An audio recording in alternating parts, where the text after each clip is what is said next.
want to say a few things about day one of match day 3. So first, Qatar's World Cup against Switzerland.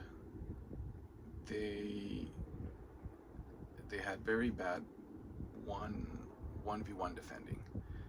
Uh, when Qatar had the ball, the midfielders or the forwards wouldn't check in to receive passes. And when Switzerland had the ball, Qatar wouldn't press the Swiss midfielders. And so Switzerland was pretty free to shoot from outside the penalty box. At the end of the day, I think we can say that the results were because Switzerland didn't score the shots they had, which there were a lot. And then at the end of the game, Afif sets up I think a winger who then makes an assist for a defender to score the tie. But if I remember correctly, it was really only about maybe 10 good minutes of Qatar. There wasn't much to analyze from the game against Canada. There was a lot of goals against, and the red cards, or at least the first one I think comes on pretty early in the game. And then against Bosnia, some of the same problems. When Qatar had the ball, the midfielders and the forwards wouldn't check in. The Bosnia scores in the first half, and there comes a point where Qatar finally reacts, and it was a very different Qatar from most of the first game and all of their second game against Canada. Almost all their attack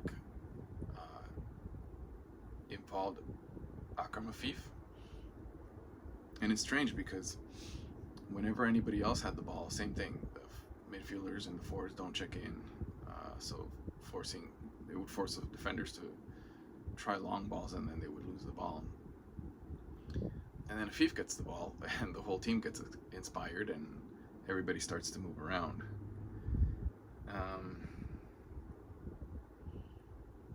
So I think when you add up Qatar's good moments, it really only adds up to about 45 minutes.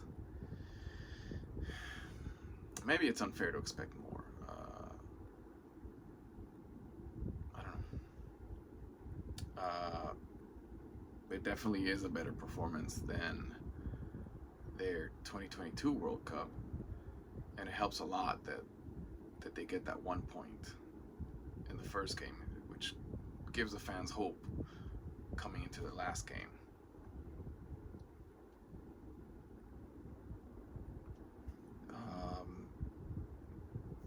The other team I paid a lot of attention to was Haiti. I had faith that they would do well, but then you see how they competed against Scotland, and it still is shocking because I've never seen it. I've seen them at the Gold Cup, and they've had decent Gold Cups, but it's not the same as playing against a European team who has a different style and a different level than most participants at the Gold Cup. I expected that we would be able to see in the game that Haiti has more individual talent, at least offensively, than Scotland. Especially after Scotland scores the goal, it was almost all Haiti having the ball, making the plays. They did make too many fouls during the game, and so that slowed things down for them. I feel like Ruben Providence didn't play at the level that I had seen him play before. And then I remember Bellegarde messing up a lot of passes or losing the ball a lot. Um, but for the most part, the team I thought did really well. Um, it's unfortunate that the results the result wasn't in their favor. I didn't get to see much of the game against Brazil. And then against Morocco, I was hoping that they would do well again, but once you see them score that first goal, it's still a shock. And there's nobody in that plays the Gold Cup that's at the level of Morocco. Even though Mexico and the U.S. are strong teams, Morocco, it's just a different style, and they all play in Europe. So it was a shock. And then, actually, the twice they were up on the score.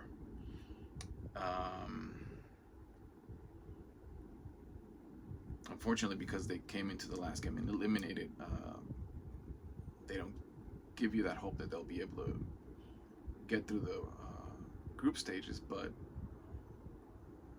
I was still pleasantly surprised with how well they played. And I did notice that when Haiti got the ball, many of their players would move up to participate on attacking plays. And I guess that comes from being eliminated, where it doesn't really matter if you lose and by how many. Everybody just wants to score goals and play well. And it ended up working for most of the game. Towards the end, Morocco takes control of the game. So most of those Haitian players are either born in France or maybe grew up in France, and so they were formed in a French infrastructure. And if there's more players that are going to come into the national team through that infrastructure, then maybe we'll see Haiti in more World Cups. I think much of what's in CONCACAF does not have that advantage. And it would be nice. It would be nice to see them in more World Cups. It would be nice to see them play as well as they did, and hopefully in some of those future World Cups, their groups are not as hard as this one.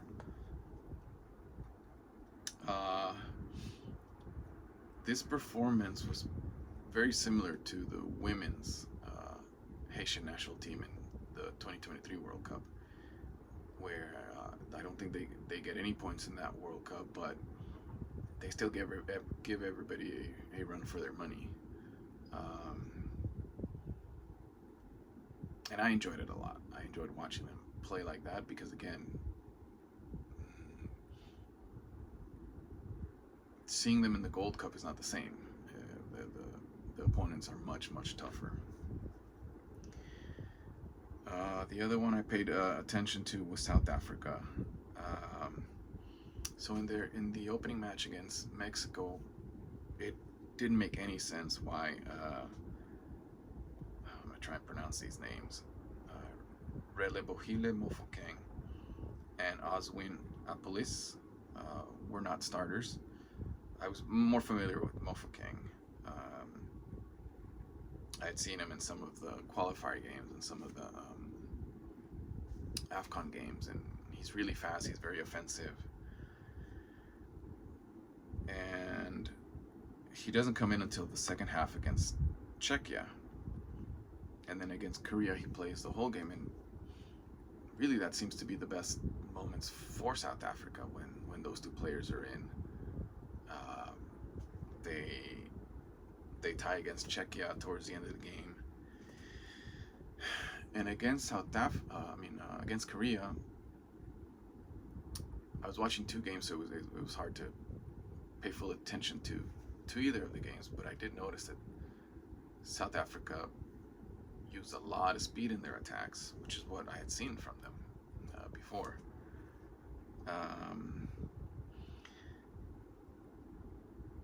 So South Africa also has a very similar World Cup to the women's national team in 2023, where they come into the last game with less points than whoever was in second place. I think with the women's team, I think it was Italy, and they win their final game to go into the second round, and I think both for the first time.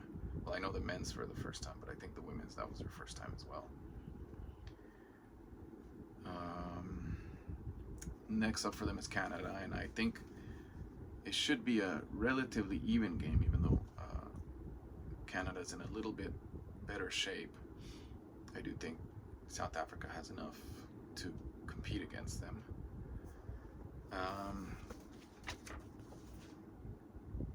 The other one I paid attention to was Mexico.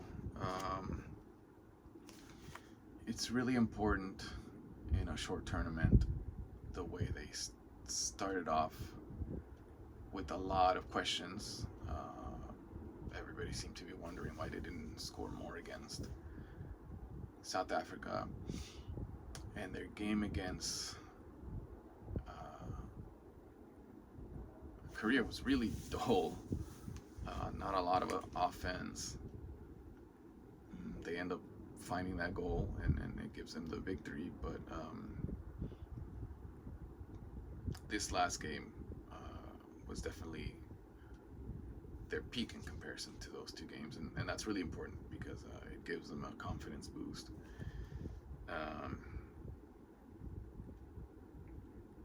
really like how Gilberto Mora plays, and it's great to see how well